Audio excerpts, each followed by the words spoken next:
October 16th, 2016.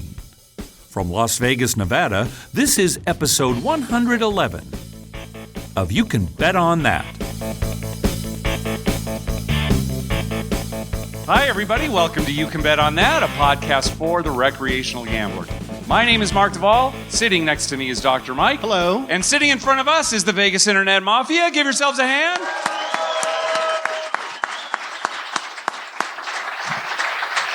Now, on a recent episode, Mike, you said that for VIMFP, you were going to kind of change things up. Right. Go low rolling. Yep. And drink a little bit. Right. And how has that gone on this trip so far? Pretty not. He is playing exactly the same as he always does. There was that one hand. There was one hand where I didn't bet as much as usual. And how much have you had to drink? I had 2 beers. And one of the beers was at the main event last night, so that doesn't even count. Right. All right, so it's same old. I'm saving myself for tonight. Yeah, we'll see.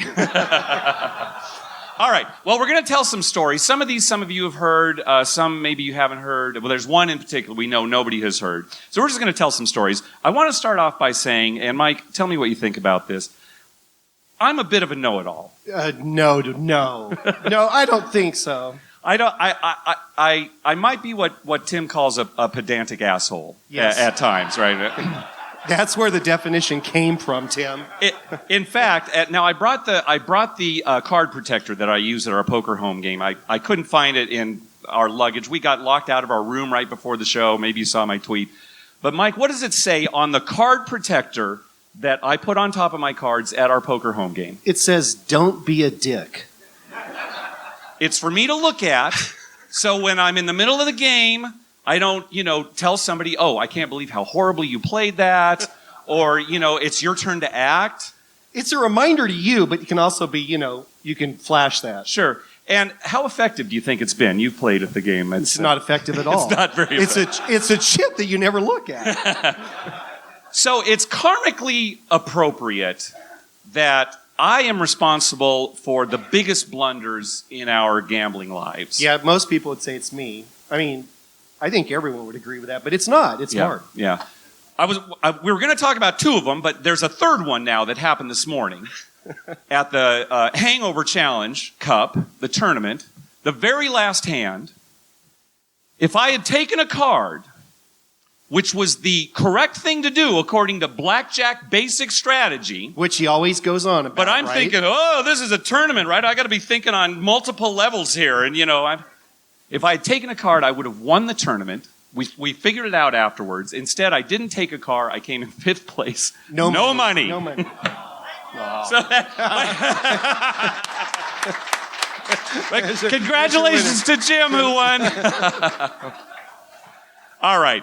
Well, a few years back, we were coming to Vegas, and I'm always in charge of setting up the plane reservations. So I'm looking online, Southwest, we live in San Diego, so Southwest is basically the way to get here. And so every day I'm looking at the rates and thinking, I got to pull the trigger here eventually. Well, one day I look, and the rates have gone down a significant amount.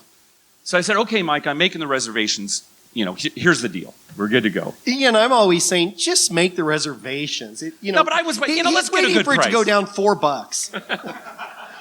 So finally, it's a good deal to make the reservation.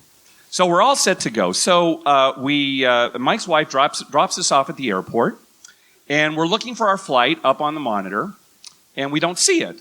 We don't see the number. And I'm thinking, well, what's going on here? Maybe it was canceled or something like that. So we go up to the Southwest rep, and she's looking, and she's typing. I've got the printout of everything. She's looking. She says, oh, yes, that flight's scheduled to arrive in about an hour. And I'm thinking, well, yeah, it's about an hour flight to get there. And the wheels start going, and it occurs to me, I've made reservations in the opposite direction.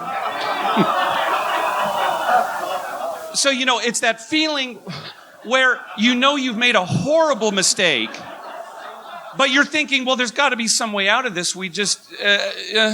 There's no way out. And I'm thinking, what? I mean, how does that happen? How does that happen? Now it's occurring to me. The airfare didn't go down. I was looking at different flights. So anyway, we're talking to the rep. There are no flights. It's a Friday night, to Vegas. There are no flights available. I get on the phone with America West, now defunct, but they were the other airline that flew out of there. And I said, yeah, we're looking to go out to Vegas tonight. And this is honest, she laughed over the phone, like, you're nuts. So there was nothing else to do. We had to drive. I mean, we were going to miss our trip. So we ended up driving. And, How do we get home? We drove. I think we drove home, too, if that's your question. No. How did we get the car? We're at the airport. Oh, that's right. Well, we probably had to call. I don't we even called remember my wife, yeah. But how she came back and got us. And then we had to drop her off on the way and to go. Yeah. So, okay, so that's one blunder that we were going to talk about. The other time, so back in the olden days, in the early 90s, when California the casinos could not bank table games. So if you wanted to play games, a player would have to act as the bank. And they had some goofy games that were kind of like blackjack. Like 22, instead of blackjack, it was 22. Yeah. Stuff like that. So we would go out every weekend. Neither one of us was married, and so every weekend we were out there at the casino playing Pai Gow Poker. And again, a player would bank, and then the other players would basically bet against him. And the way the house made money was they would take a commission. The house had to pay like $2. Whoever was banking had to pay $2, and then for every $100 as a player you bet, it was like $1. $1, right? $1 for every 100. And so we would pool our money and maybe play a couple of different hands, what have you. So I'm setting a hand, I'm looking, and it's a pretty good hand. I don't know how many people are familiar with Pai Gow Poker, but you make a 5-card hand and a 2-card hand. It was a pretty good hand. So I tossed my cards to the dealer, the actual dealer at the table. I wanted to see how he would play the hand. You could ask a dealer their advice. Yeah. And they would set it house way for you. You didn't have to follow their advice. So I tossed it to the dealer, and he looked at it, and, he said it basically the way I did. Right. And Mike's thinking, why did you even ask? You knew how to play it. So anyway, I set the hand. We had $100 out there, right? I think it was $100, yeah. And so the hand plays out, and the dealer shows the house's hand, and it's going around and turning over. And they get to our hand, and I have split it into a 4-card hand and a 3-card hand. So that's technically a foul. It's a foul. If you were to do that at a casino here, and the house was acting at bank, they would probably let you reset the hand. Just as, we'll play it house way. But since we're playing against other real people, loser. I had a winning hand and it was a loser. So he let me have it. It's like, why did you even give the cards to the dealer if you knew how to set it and then you ended up fouling like that? It wasn't that bad. It was bad. It's funny because back in those days, it was kind of the Wild West. It was not very well regulated. And No, it was a scene out of Deer Hunter. If you've seen the movie Deer Hunter, that's what it was like playing Pai Gow Poker in these casinos. There'd be like 100 people around a card table. Yeah, they'd just be all deep, yeah. Yeah, you're talking about in Macau stadium seating. That was this, shortest in front and then just standing all the way in the back. And people playing on your hands, reaching over and putting money. That's the thing, that people could play on top of your hands. There were multiple spots. Speaking, every language possible. Yes. So who knows what people were saying to other people about whose hand and what. It was very, very wild. And we might have been cheated sometime. We probably were at some points. Cheated in that maybe people behind us saw what hand we were playing and somehow conveyed that information to the bank. We don't know. But we would always go out with our friend Paul. Our friend Paul, who is here again, here on VIMFP weekend. He's one of our best friends. He's not here. These are our new best friends, Mark. That's right. Paul. These are our new best friends. Paul is staying at the Four Queens. He's right over there, right? He's interested in other things. Paul has his own agenda. He has this. Well, one of the things when you play Pai Gow Poker, and it was kind of a jargon that would go around, is if you had maybe a good 5-card hand, but your 2-card hand was not very good, the expression was, you have no hair. Yeah, because you had to win both hands. Yeah. He said, no hair. Yeah. No hair. And our friend Paul is bald. And so everybody at the table, when they would have no hair, would go over and rub his head and say no hair. Maybe that's why he's not here. Yeah, that might be a reason. But we went out there all the time. Maybe we heard this story. We went out a lot. Yeah. And our typical thing was to go out, play Pai Gow until like 5 in the morning, right? Yes. Then get rolled tacos at some taco place. Yep. Barely alive. And then, at 6, head over to our parents for, Easter morning. Yeah, right. That was our normal, that was our normal Pai Gow. That's not a joke.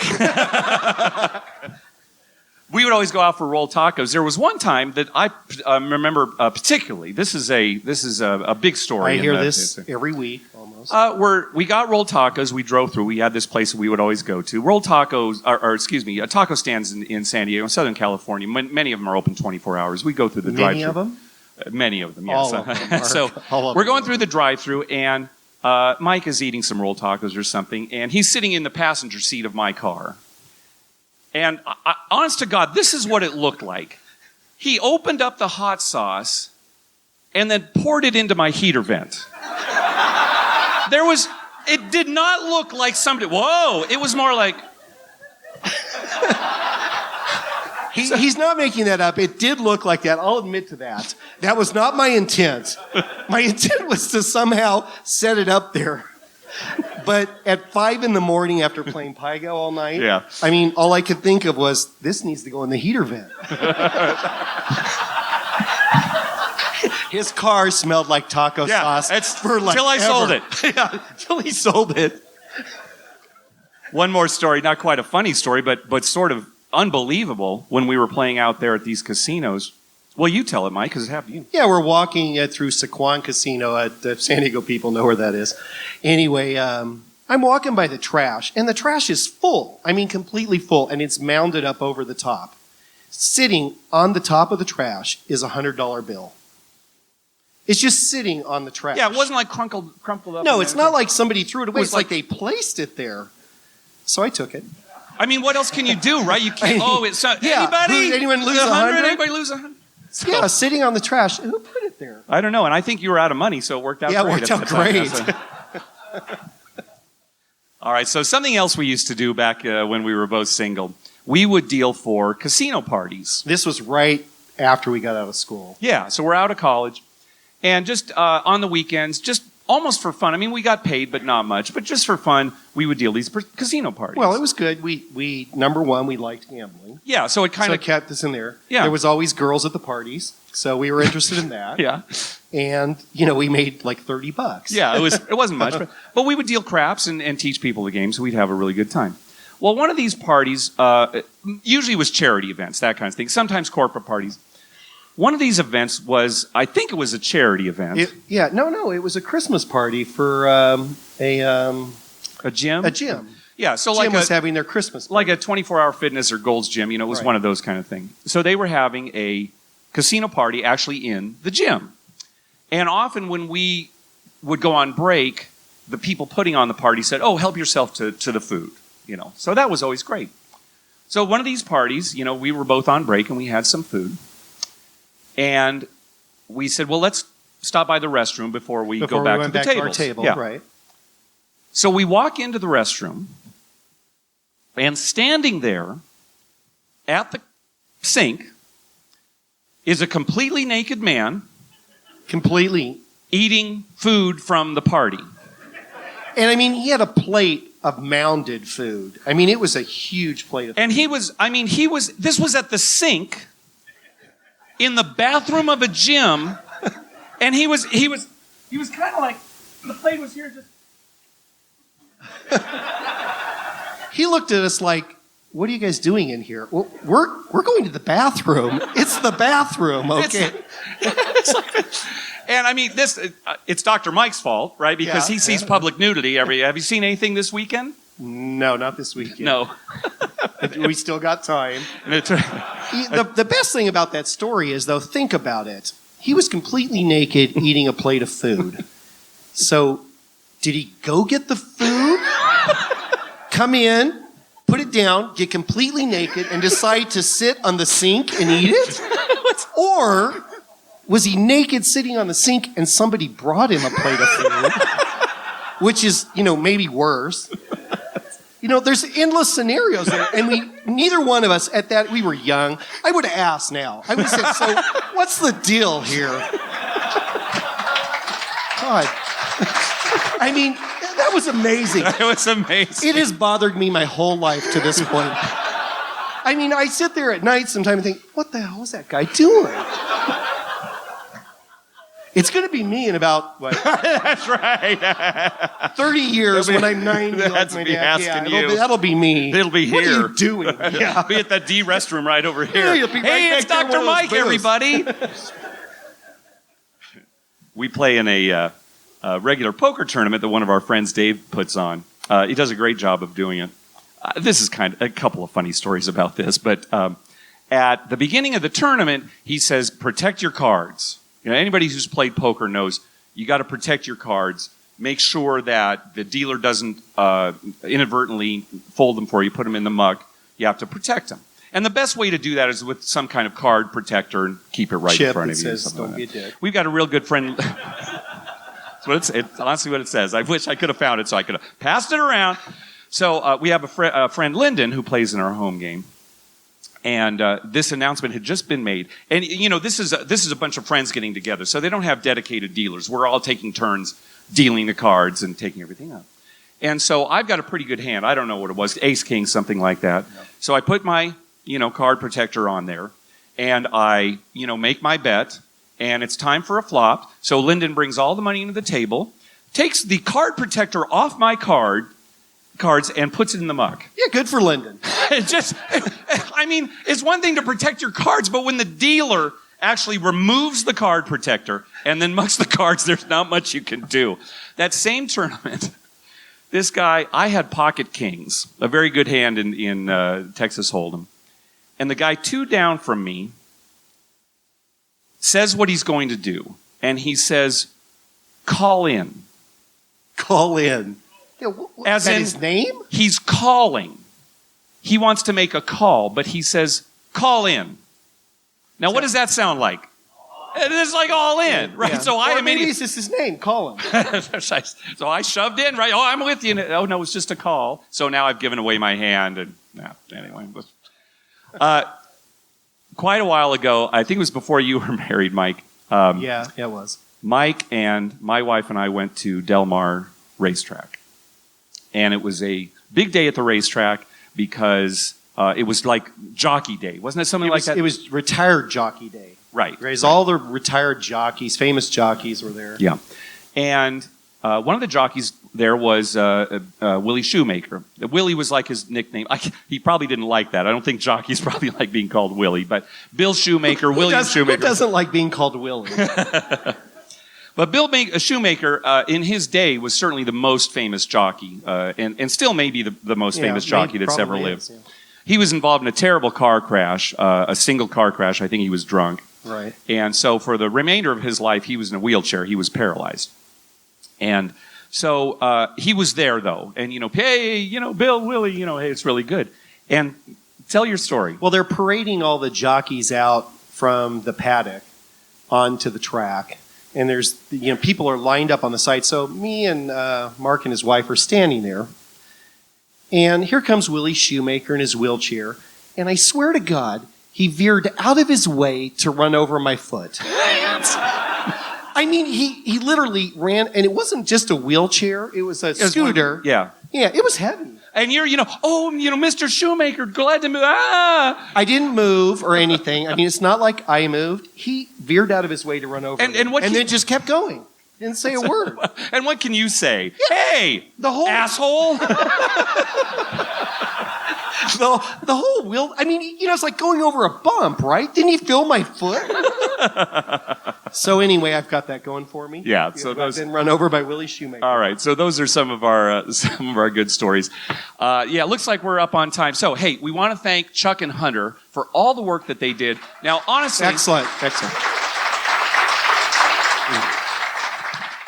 I know the other podcasters can attest to this too. We don't do anything. We show up. And even the other day, we had this craps lesson over at Golden Gate. And I had contacted Chuck a few months ago, and I said, hey, is there a contact at Golden Gate? I'd like to maybe set up some kind of craps lesson. And Chuck said, no, I'll take care of it.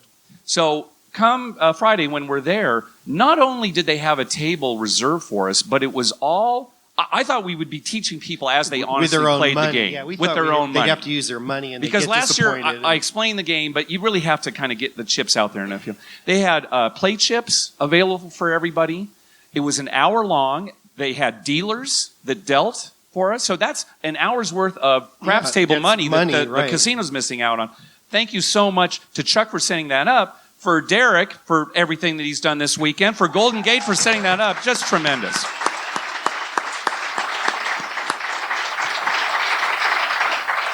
And also, thanks to everybody who came to this event. We know that this is Sunday in Las Vegas. We know you all have lives, and most of your lives start on Monday morning.